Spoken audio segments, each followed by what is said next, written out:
All right. Hey, it's Pete Monfre here. Let's get into the B2B marketing mindset, shall we? We're live on LinkedIn and YouTube and all the rest of them. All the rest, like Gilligan's Island. But it's episode 115, which blows my mind. 115. But here's what we're talking about. This happens a lot to me. We'll see if it happens a lot to Bill. But potential clients, they come for help, right? And they're convinced marketing doesn't work for them, just them. They know it should work, so they haven't really lost all their faith yet. But in reality, they tried some meager attempt, and let's say they sent 20 emails, and they didn't get a single client out of it. So they tried it, and it could be email, trade shows, social. Nothing works for them, right? They don't think, well, we'll talk about that, why the reason is for that. And they're frustrated, and I feel bad for them. They're smart people. They run in good businesses. But marketing has really just evaded them, right? They want help with something. Nothing works. What am I going to do? But not that thing they tried, right? That doesn't work for their type of business. But some real quick business. If you're seeing this video live, do us a favor and hit like or share. That tells LinkedIn to share the video farther and wider. The algorithm, the all-knowing algorithm, and it helps Bill and I feel better about ourselves, right? So you want that. That's very important. And one more quick little piece of business. B2B Marketing Mindset is brought to you by the Agency Founders Network, and it's an online platform for marketing service companies of all kind. And we're dedicated to helping 1,000 of these agencies break the chains of just being another vendor and help them become more strategic in their quest for the almighty dollar and clients who will listen. So stop being a commodity, become a trusted advisor, and join for free, agencyfoundersnetwork.com, just like up there on the screen. So, wow. Hey, man. Hey, Mr. Bill. We were grooving on some Christmas Tears there. Is that your blues album that you've got? It is. It's an instrumental track of a Freddie King song, but the Hammond B3, I just love the sound of that. It just dominates that. And so I let it play a little bit longer. I love that. Yeah. I figure you're in your cubicle, right? And absolutely. It's interesting. I played that CD for one of my friends who's a total blues lover, and he just went crazy over it. So, that's nice. So that was really good. It's kind of a production, but they love us in Europe. I'll tell you that every holiday season, it's a non-traditional CD, a Christmas album, but you can find it everywhere. I mean, I'm not going to go into plugging that thing, but it's funny. It's seasonal, right? So you get these weird. But I noticed that all the reports that I get are someplace I never heard of. But that's good. At least the blues is alive. But it's not your usual. Take a Christmas. It's Mariah Carey's the most guilty, right? Take a Christmas classic. Make it a little jazzy, and that's a Christmas album. Well, we did stuff by Clarence Carter and Albert King, and that's Christmas Tears by Freddie King, and Malford Milligan sings it. He sounds like Howlin' Wolf smoked about another 50 packs of cigarettes. And of course the great Red Young on the B3, a vintage B3, and also burning it on piano and some Charles Brown material. And so it was a real old-fashioned studio album where you're also all together, right? Pretty wild. But anyway, I digress. Bill Lowell, founder of Business Development Directives. May as well I forgot to put your name on the screen. So, broadcasting from the basement of his aunt Myrtle's house. That's it.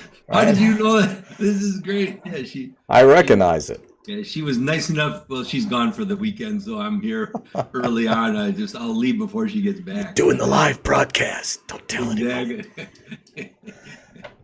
But here's the thing. I thought this topic was interesting, and so this happens to me a lot. I don't know if it happens to other marketing people or Bill sees this, but we meet people who come to us for help, prospects. And it just happens over and over. They're usually smaller, mid-size, SMB type clients, and they're really convinced marketing just doesn't work. And they'll say, "I tried insert tactic here." It could be almost anything. It didn't bring us a single customer.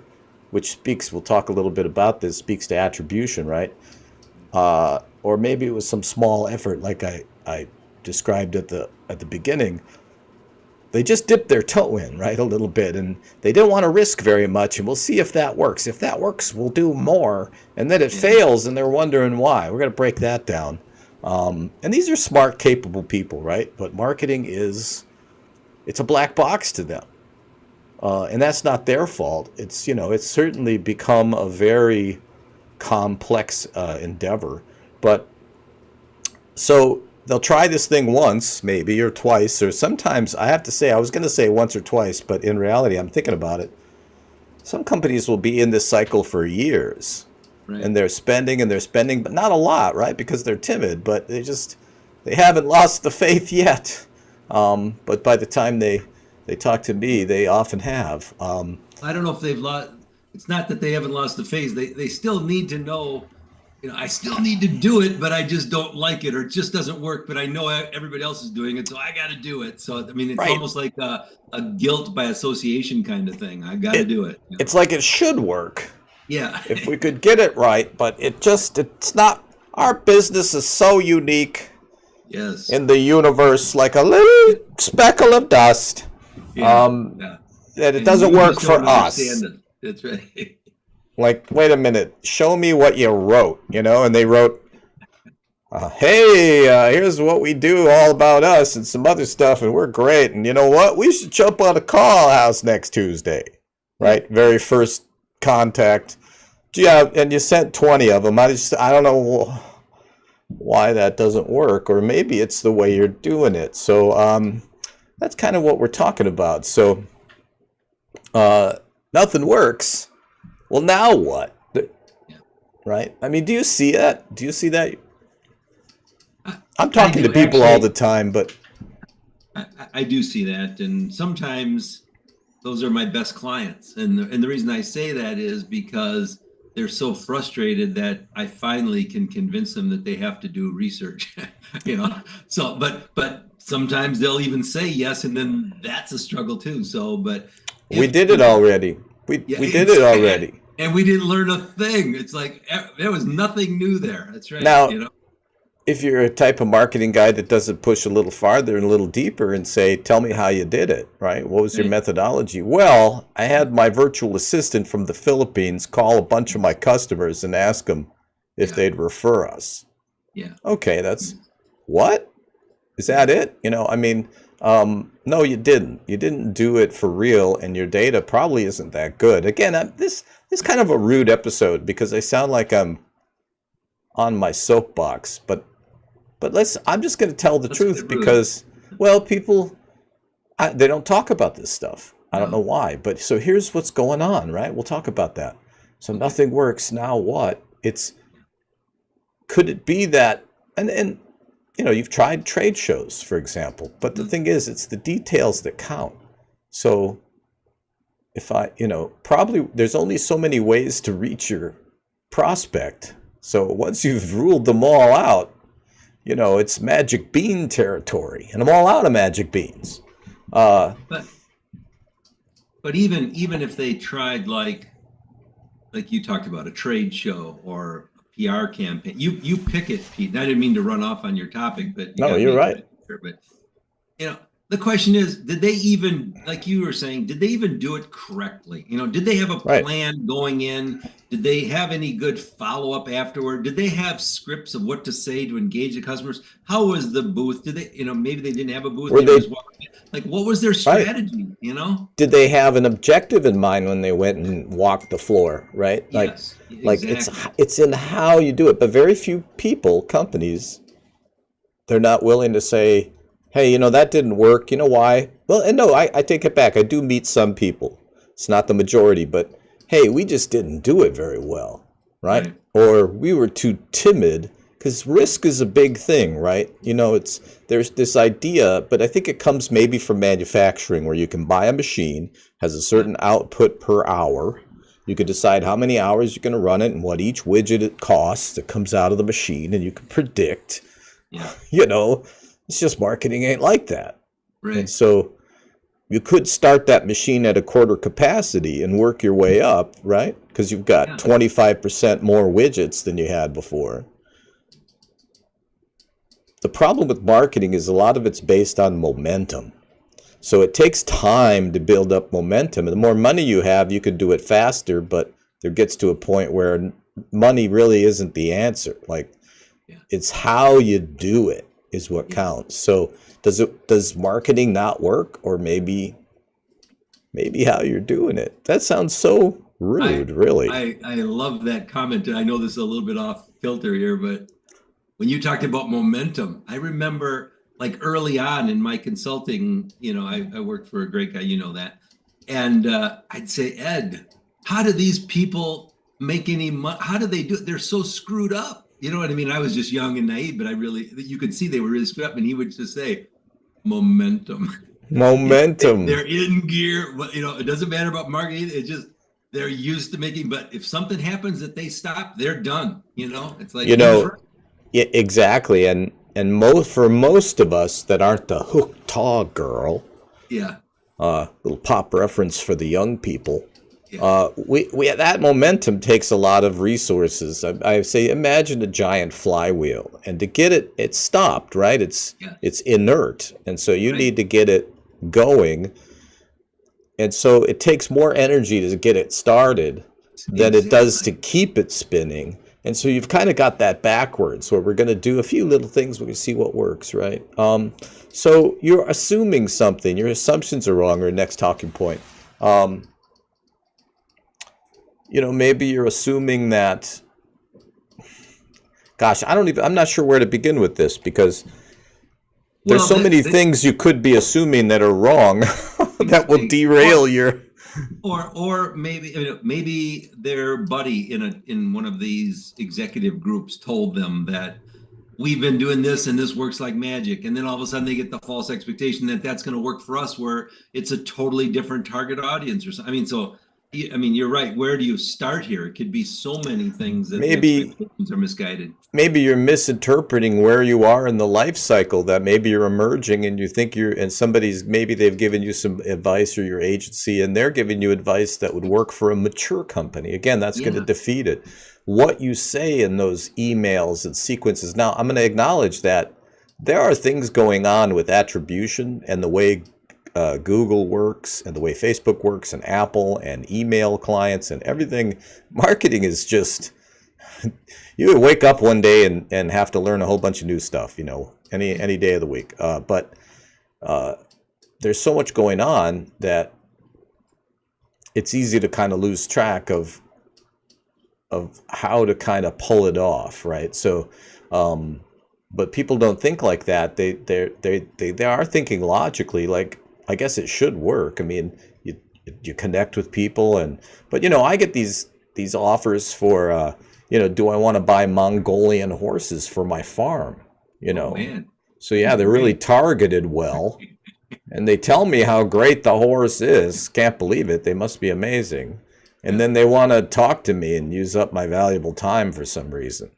I was going to put it in the living room, but maybe you're doing it wrong. That's what I'm trying to say. Or maybe you're choosing the wrong tactic for the objective that you set. So there's just a bunch of ways. I don't want to make it sound more complicated than it is. Once you've done it about 10, 15, 20, 30 times, I'll stop here, but most of the things that they say, hey, they're not working for us, trade show, email, social, website, could be anything, right? Sales, could be sales. They're really underestimating the amount of labor that it takes to make it work. Right. You don't just write an email and send it through MailChimp and you're done, right? So I think that's part of it. Well, I think the other thing too is, and you and I have talked about this ad nauseum, but the concept of integrated marketing, integrated marketing. So it's like, just like we talked about, things are not going to work in a vacuum. There's several tactics that you're going to have to employ, and they have to be complementary, and they're going to work in concert so that we all kind of march towards that goal that the client's trying to accomplish. And if we just do a one and done, I mean, that's about as ridiculous as it gets, isn't it? It's like, oh, we tried that, that didn't work, Right. or they go, let's go on to the next thing. It's like, do you want to keep on that cycle? Let's pick the tactics that are going to be, the things that are going to be the most effective for you to reach the proper target audience, because maybe they're not even going after the correct target audience like you were talking about. They're going after you and wanting these horses in the living room. Yeah, the horses, like, man. Or silly. it's very easy to get caught in this because there's so many different things you could do. And so they're trying stuff, but it comes back to they're trying a little bit of something that they sort of arbitrarily chose. Yeah. And what are the chances of that are going to be? It's hard to bring in customers. I don't care what kind of business you're in. Now, we're mainly talking B2B, right? Right. If you're selling some $5 widget, it's going to be a different dynamic. We're talking about B2B. It's going to take you time to penetrate that market. Maybe your assumption that it's going to only take this much time or this much money or whatever you're assuming. You shouldn't be assuming. You need the data. So real quick, if you're listening to this out there on Spotify or Apple Podcast, iHeart, wherever you subscribe in your favorite channel, head over to B2B Marketing Mindset and get the rest of the story. There's over 100 episodes there, and they're all on beefy marketing topics you could sink your teeth into. You could be binge watching right now if you went to B2B Marketing Mindset. So great. That's all I'm saying about that. Are you saying that they could catch our episodes from last season and the season before that and great. Wow. Before I was balding? Now people say, hey man, you're bald. And I say, look man, I'm balding. Okay, so respect the ding. Exactly. You are. Look at you. You've got your hair, pretty long. So you must have had Joe Biden's person that. I did. I had the same hairdresser. But their expectations. I guess this kind of has to do with the last talking point. Their expectations are kind of misguided. So we're using pejorative terms like, you're doing it wrong. But, it isn't a right or wrong thing. It's that maybe you just don't have the right information or your information's outdated or you don't have particular expertise in that area. Look, if I tried to, wire up a Boeing 727, you would not want to ride in that thing. But it's okay, right? It's just that their expectations are it's almost like the famous hockey stick financials, right? It's aspirational. It's hopeful. Their expectations that they might spend $2 a day on Facebook ads in their super competitive channel, and somehow people are going to jump out of their seats when they see that Facebook ad and buy what they're selling. It's crazy talk. But if you're thinking about that factory machine, it's actually logical if it worked the same way, right? But there's so much more risk involved. And so you really need to make sure your expectations. This is where, again, we'll toot our own horn here a little bit. Working with people, once you've done this a couple hundred times, you start to kind of know what X amount of effort put in is going to produce Y amount of outcome in X amount of time or Z amount of time. I think I used X twice there. You just get a sense of what reasonable expectations.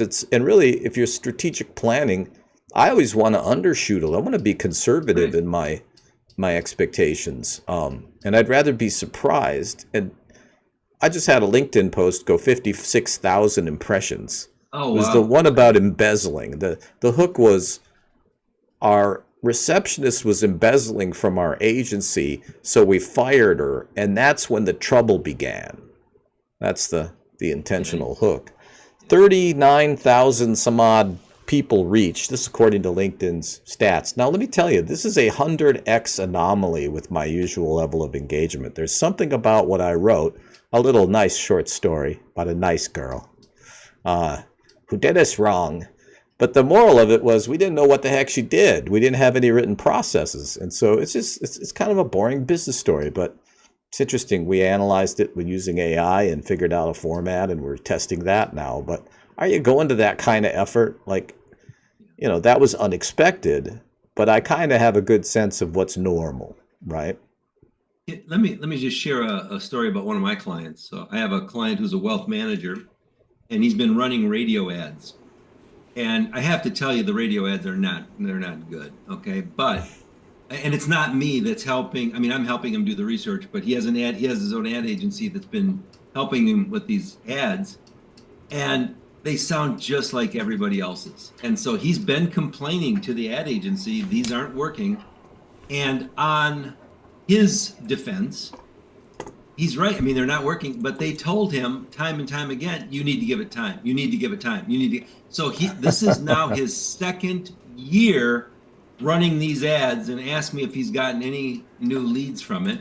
But I'm here to tell you, you would go crazy. The content is terrible, Pete. I mean, the content is absolutely. So sometimes it can be so many different variables that you do need an expert to come in and help you analyze what's really going on here. So Well, and chances are you're not seeing it. It could be because you're maybe too close to it, right? yeah. And that's pretty common too. I mean, I'm guilty of it as well. I've brought in marketing people and all kinds of different experts to help me kind of figure out what I'm doing over the years, right? Yeah. Bill, that's how I met you, actually, was That's helping right, us yeah. figure shit out. So expectation is really important. We touched on this a little bit before. Your method is wrong. So I mean that in a very overview sort of way. Does that make sense? Like trying to think of an example of your method being wrong. Like you've decided to put all your eggs into advertising. That'd be a common one. And now the fancy programmatic advertising, which just means AI is going to determine the placement of your ads and your assets for those ads. It's not really as mystical as it sounds. Well, but even some people, I know the ad agency and the marketing people will know what you're talking about, but I bet you some of the business people, they're probably now horrified to hear you say AI is going to help them with their placement. So it's like even that's got to be new. But go ahead. I interrupted you about method. You're right, though. I mean, another example of how fast things move and change, and there's a lot of people predicting. There's big problems with attribution right now. So how you're attributing where the customers come from. One thing I tell people all the time is, and I'm seeing this get more, prominent in the discussions on LinkedIn and different places. Last click attribution, right? Where you're just counting the last thing that they saw, and digital marketing makes this easy to do, right? So that's why so many people do it. Oh, look, they came from this ad, just brought in the customers. So they're like, well, let's kill those other two things that we're doing because apparently this ad is all we need. Then the performance of that ad drops down to nothing. And the reality is that when it comes to attribution, that single thing is being fueled by a whole bunch of other things. It's just that the B2B buyer bounces around a lot. And so, and it takes them about a good 10, 12 bounces before they take some sort of action to let you know that, hey, we're interested, or maybe they'll just take your call this time, or they'll call your voicemail back or whatever. But it's because, man, they've seen you out in social media. They've seen you at the trade show. They read about your PR. They maybe visited your website once. They're in your inbox every once in a while. You're speaking at the conferences where they attend. You seem to be everywhere that they are, right? They think you're just everywhere. Like, right. This guy's everywhere. No, I'm only everywhere where a very defined set of people are going to be, okay? Mm-hmm. But I'm everywhere for them all of the time. So when the magic moment comes up that they're like, hey, my marketing shit don't work, hopefully they'll think of me. So your method is really important. And my method and what I've seen work is you have a plan first. Sun Tzu said in his infinite wisdom, if he existed, there's some discussion about if he was an actual person, but he said, if I were the writer of The Art of War, I'd be giggling all the time. If that's not true, if there wasn't a Sun Tzu and I just made that shit up in my basement. That'd be hilarious, wouldn't it? Yeah. Wouldn't that be great? And he said, tactics before strategy is the noise before defeat. Mm-hmm. Okay? So the method, how you do things, how you sell, how you market, how those things work together. Okay? Methodology. So before we get to our final thoughts, one more point. So a lot of what we're Can talking I mention about. something on Sure, go method? ahead. It even goes to back to like what I said before with regard to if you're going to trade show, do you have a strategy for that? I mean, it's the same thing. Okay, if you do a direct mail, if you're doing some kind of social media, what is the strategy? Just like you said, what is the method? Because what happens if a marketing person does a great job, Pete, and they follow that, but and all of these leads come in, but the salespeople or the distributors or somebody else doesn't do any follow up, or you know, I mean, it could be even reverse. What happens if the salespeople are so good and they're saying you need to do something along this line, and the marketing people don't listen and don't do it? So I mean, Right. it all has to do, I think, with methodology. Like how are we Well, going about this? and sometimes figuring it out takes time, Yeah, and companies don't want to take time. They want it right now, yeah, but they've built these enormously complicated approaches to what they're doing, yeah, and they're all interlocked. And so sometimes figuring out why it's not working gets hard, and a lot of the obstacles, and especially a lot of waste, is kind of invisible if you don't know what you're looking at. So the way that a lot of these things are, I'd say, are MarCom, marketing communications, or they're tactical efforts, right? yeah, People will buy SEO like they're buying a desk, right? And they want to buy a small desk, um, and they don't think they'll use the desk very much. And if the desk works out, maybe we'll get a bigger desk, but um, that's MarCom. These are tactics, and that's just the tactic of the week usually. We call it the hamster wheel of death, where you're just trying one thing and you're trying another thing. And instead of implementing a system of communication with people who are most likely to buy in the marketplace, what you're doing is you're kind of grasping at straws, trying this thing and trying that thing and buying this and buying that. yeah, It's not how it works. You got to be organized. You need a plan. If you've been in business for a while, you might need to really deconstruct what you've been doing and identify there's some things that are working, right? You're there for, you didn't go out of business 5 years ago. Something's working, right? right, right. Uh, Maybe I can. I don't want to interrupt you. no, go ahead. You know, I want to put it in its terms that I think some of the business owners can relate to. What you're talking about with the marketing, with the try this, that didn't work, try that. It's the exact same thing with the hiring strategies where we hire somebody, that sucker didn't work out and they're gone. Now we just keep up. Now we hire somebody else. That person didn't. And we keep on going through this until we finally get it right versus backing up with what you just said and saying, who are our best employees? Let's try to profile them. Let's see what it is about them of why they fit. Why are they good? What are they doing right? And okay, it's the same thing with customers. Like what is it about them? And then to your Right. point, doing the analysis. But it is very complex. And I still go back to your audit and everything else that you've done. I mean, when you look at the detail, that's what's necessary. It's like you've got to go through that process of Well, your strategy, your message, everything, the competition. I mean, I don't mean to belabor this, but it's like it's a little bit more work than people might be thinking.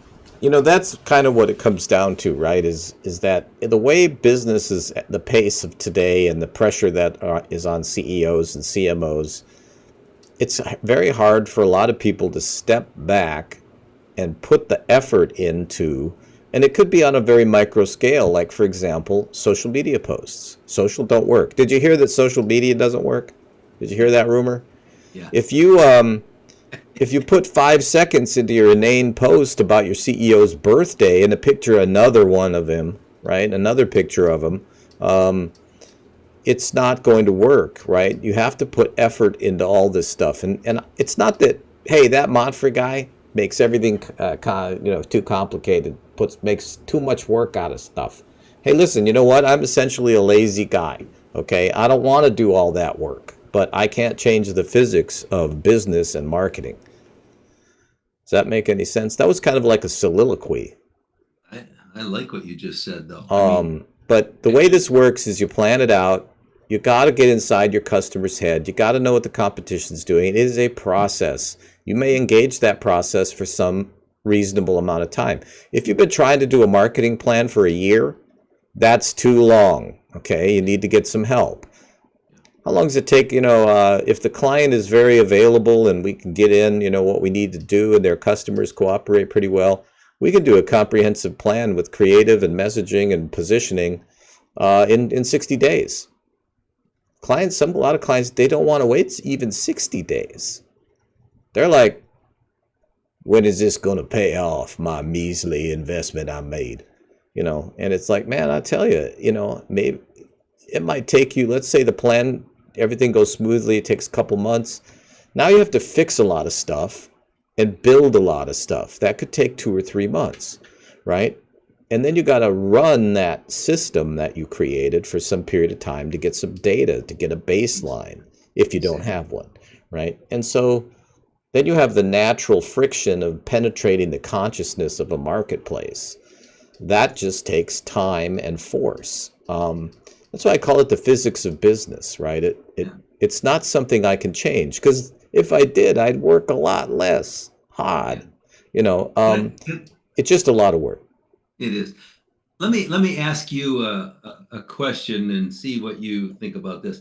So I'm a business owner out there, B2B business owner, and I'm hearing this podcast and I'm hearing you say this stuff, and I know in my mind that everything you're saying is right, that it's much more work than we probably bargained for, and we've got to stick with it. I mean, and we got to run the course. But my question is, if I don't feel like doing all that stuff, do I still do something, Pete, some marketing, or do I just say, screw it, marketing isn't part of our organization because I'm not willing to do it right, Sorry to put you on that one, but I thought it depends on what your objective is. Like, if your objective is to save your way to success, then if you don't spend anything, you'll have met your objective and then some. It depends on what you're trying to do. Are you trying to build a category? Are you trying to get more market share out of a mature category? Remember we talked about expectations. All of this stuff is tied together. And so, but yeah, I mean, it's an interesting point. These are not, I think so you said, what do we sound like to the average, business guy out there? At this point, he's like, these guys are dicks. They're blowhards, these internet influencers.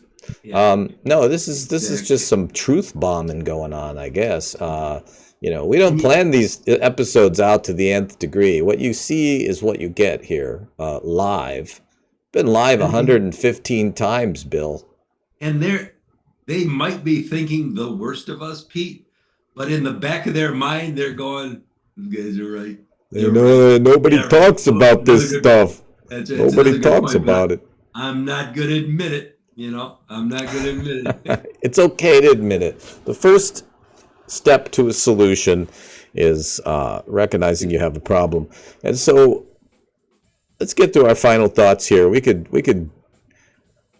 slam on clients that make mistakes all day. No, let me clear that up. We're not doing that. I think it's really important that we're. That's what will make you seem like a blowhard. Yeah, you think these guys think they know everything. No, let me tell you something. We definitely don't know everything. But we've built frameworks and we have tool sets and we've done it over and over again. And so we feel like we're qualified to kind of rip the veneer off a little bit and talk about something that nobody wants to talk about, right? A lot of times that these clients that may come off initially, or prospects, I should say, as uncoachable, doesn't matter what size they are, by the way. Sometimes they turn around and they're coachable, right? I mean, if you're willing to listen and kind of finally give a little bit of control and follow the process of the marketing person and listen to what they say and execute, right? Man, you're going to do well. But if you're really stuck in these preconceived belief system that you have, I would say save the money, man. If you're not going to have an open mind and you're not going to put the labor in and do what it takes, save your money. Final thought. What do you think, Bill? Well, I'm gonna steal from you because what you said was, I think, pretty magical. I'm gonna go back about 10 minutes ago, and then when we were talking about momentum, and we were talking about like when I was mentioning Ed Schwarzkopf, and he would say, these people are so screwed up. I'd say, how are they? He'd say momentum. But it's like you said, we're almost doing the reverse, where it's like, think about this. Everybody's doing the one little click of that big wheel that you're talking about and then saying, oh, I've given up. I'm not doing that. Versus you got to get that thing moving to get that momentum going. So whatever you got to do to get, that's going to take some energy. It's going to take some money. It's going to take some resources to begin. It's going to be a lot easier to maintain, just like you were saying, Pete. Once it's going and it's going well, then to keep on starting, stopping. I mean, so those are my final thoughts. I think that was brilliant. It's going to take time also. So it's just a bunch of work. Marketing should be an ongoing operation of your business, like finance, like operations, like HR. You don't stop finance because things are tight. Exactly. We're just going to we're going to shut that department down. Yeah, we're not doing dark taxes anymore. We can't get it figured out. We're done. We're tired of that shit. This recognized revenue. What the hell is that? I don't know. Anyway, I hope you'll tune in with us. Go over to B2B Marketing Mindset. Hang out with us there. Once again, Agency Founders Network, thanks for supporting this thing. And it's a cool place to visit. I don't know if it's a nice place to live.